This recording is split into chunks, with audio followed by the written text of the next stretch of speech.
एक दिन नदी के किनारे जब राजू अपनी बेटी के साथ कपड़े धो रहा था, तब एक भूत उन्हें देखना शुरू करती है।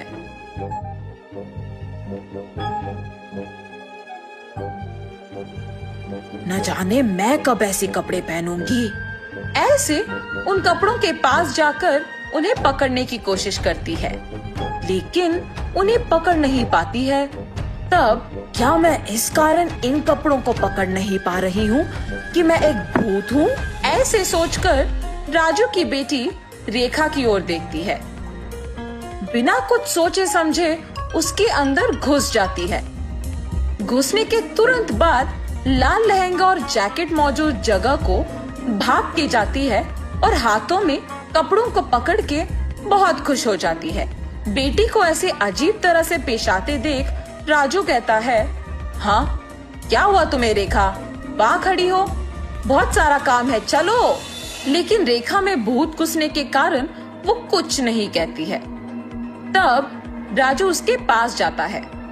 रेखा गुस्से से अपने पिता की ओर बड़ी आंखों से और लंबी नाखून के साथ देखती है। उसे ऐसे देख उसके पिता डर जाते हैं। पापा, मुझे ये अच्छा लगा है और मैं यही पहनूंगी। ऐसे कह के वहाँ से चली जाती है।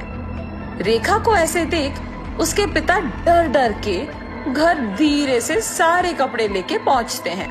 तब तक रेखा वहाँ उसको जो कपड़े पसंद आए वो सारे पहन के तैयार होती है। अपने आप को वो सुंदर कपड़े पहने हुए आईने में देख बहुत खुश हो जाती है। हम सबको वो दिखने में रेखा थी, मगर उसको उसकी असली रूप एक भूत के ही रूप में दिखती थी। और ऐसे ही हर रोज आए हुए कपड़ों में अपने पसंदीदा कपड़े चुनकर उन्हें पहन के तैयार होके अपने आप को आईने में देख खुश होती थी। दिन प्रतिदिन उसका तैयार होने की चाहत बढ़ती जाती है।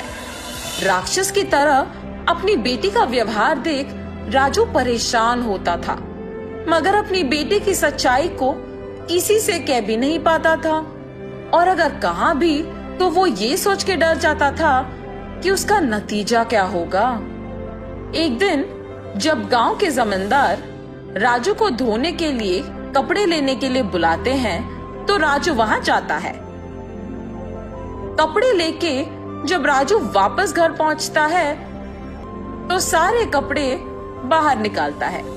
तब रेखा उन कपड़ों के पास आके उसमें पीले रंग लहंगा और लाल जैकेट लेके वहां से चली जाती है। जब राजू को कपड़े लौटाने का समय आया तो वो देखता है कि उसमें पीली लहंगा और लाल जैकेट नहीं है। तब वो सोचता है कि जरूर ये रेखा के ही पास होगा। रेखा के कमरे में जाके देखने पर वो उन्हीं कपड़ों में तैयार होके आईने के सामने खड़े होके अपने आप को देखते ही रहती है।